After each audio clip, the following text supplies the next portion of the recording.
that they can put in print if they're not able to be here. I'd like to thank Margaret Roman.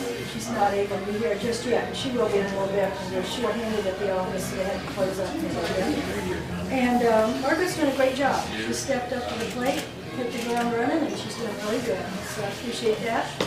I thank the council and the Board of Works for their willingness to serve the community and all that they do.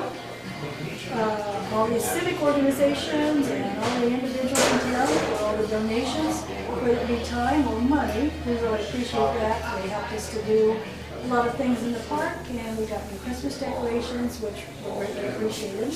And we hope to be able to do more in 2016 as well.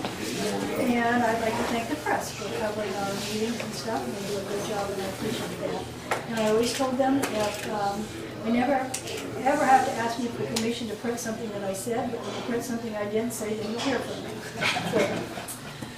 But they do a great job, and I appreciate that. One of the saddest things that we had happen in 2015 was obviously the passing of Matt Mansfield, an officer here for 20 years, and Matt's been missed by a lot of people.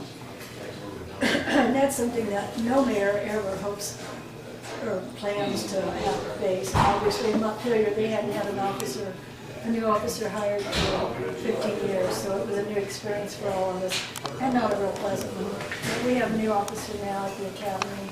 He's doing very well down there, and he graduates the 26th or 29th or 26th of February.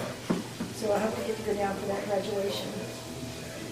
I can stand up here and bore all of you with a lot of facts and figures and everything that I find terribly fascinating, but you probably would find terribly boring. So I won't do that, but I will have a complete copy of this available at the office next week. I didn't have enough copies to bring up here today. But I can tell you that when I took office in 2012, the city had a cash balance of $22,000 in their general fund. And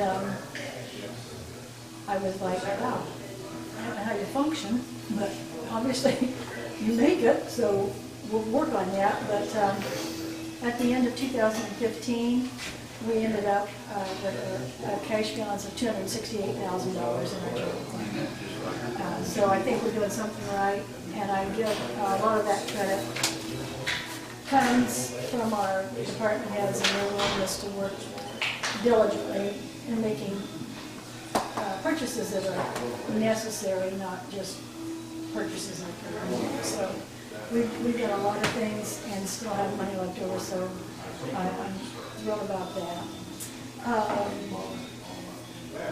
There was a campaign promise I made my first cycle that I went around. Last year I didn't have to promise you anything because nobody was running this time. But the first time I ran, I said I'm going to make two promises. One, I would never agree with everything that you do and say. That was a promise. The other promise I made was, you're never going to agree with everything that I do. And I kept that promise too. Obviously, when you read the letter to the editor on last week's paper, not everybody agrees with what I do and say. So, but those kind of things come with the territory, and you just accept it and go on. You learn to get pretty thick skin when you're doing this kind of work.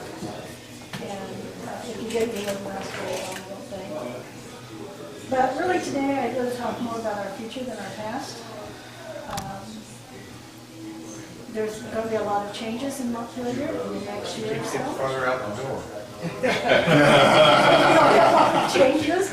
One of the biggest changes you're going to see is the streets are going to be torn up a lot more than they already are. And we're going to be doing it deliberately. Now they just tore up because of the weather and everything. We didn't plan that. But, we have to start our wastewater project in 2015 or 16. It was supposed to have been started in 15. We didn't have the funding in place for 15, so obviously we couldn't do anything. But we have been under an agreed order with the state of Indiana now since 2008. I think their patience has been wearing us a little thin with the city, that we haven't done anything yet. So we're working on the funding for that now, and we should be seeing some progress started in 2016. And with that being said, of course, along with wastewater projects or any kind of project that we have, we're going to see an increase in your utility bills as well, because unfortunately, somebody has to pay for these projects.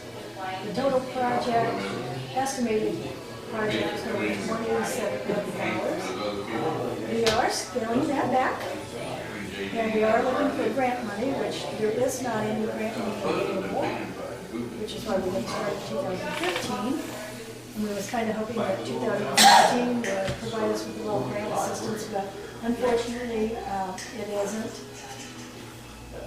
We've worked with Rural Development to try to get some kind of funding assistance, but until we reach a threshold of $55 a month, I believe it was, they told us, for our wastewater rates, they won't even talk to us about assistance, because they're saying that the community the size of Montpelier, we should be able to this project by raising our rates to $55 a month for an average of 4,000 gallons, which right now we're at 39.50, I think it is, or 39.95, something like that.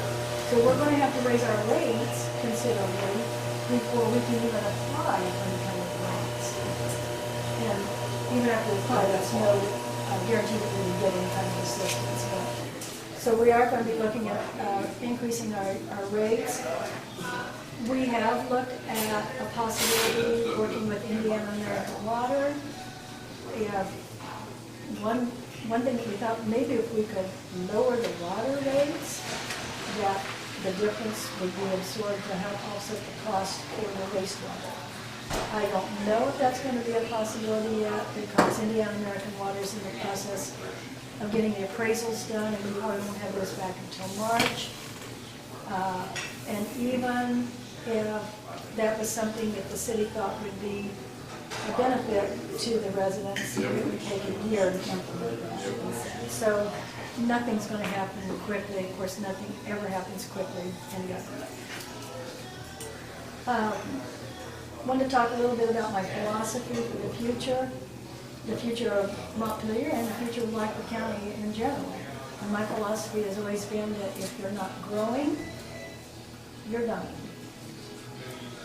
And that's not very pleasant, and I know a lot of people don't like to talk about that, but I think it's a reality that we all have to face. I'm grateful for the improvements that we saw in 2015. Creek Run's office building out there was a substantial investment in our community, and I'm very appreciative of that. We had a few businesses that have opened, and I appreciate that, and the changer, I know that. But with that being said, we have to see growth in order to survive. And I'm willing to do my part, but I certainly can't do it by myself. Jacob can't do it by himself. It takes all of us working together. And the one luxury that we cannot afford right now is to look at our future with a reactive approach. We have to be very proactive in what we're doing, and that requires detailed planning and everybody working together. And so I think that's an initiative that Jacob is working on, and hopefully we'll be able to make some great strides with that in 2016. One of the biggest impacts I think we're going to see on rural Indiana communities is the Regional Cities Initiative. I don't know for sure how that's going to play out for little communities, but something tells me it's not going to be good. Because all of the emphasis and funding and everything will be placed on your larger communities, your regional cities, and unfortunately, we're going to be on the very outskirts of just about any regional city in the foreseeable future anyway. So that's something that will have an impact on us, I'm sure. So that was going to behoove all of us to be very creative in what we do, and it's going to require a lot of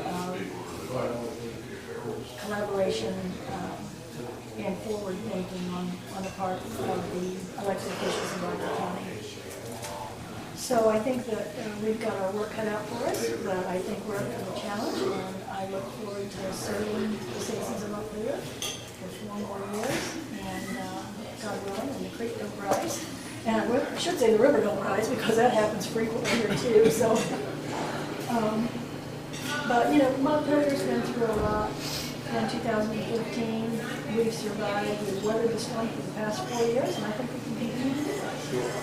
So I thank you for your support, and I thank you for allowing me to speak here today. And like I said, if you want copies of the financial report, just let me know. And I love putting this stuff together. So I can tell you every fund, the cash balance, our revenue and expenses, every department, our revenues and expenses from 2007 to 2015. So if you ever want to get more to sleep, just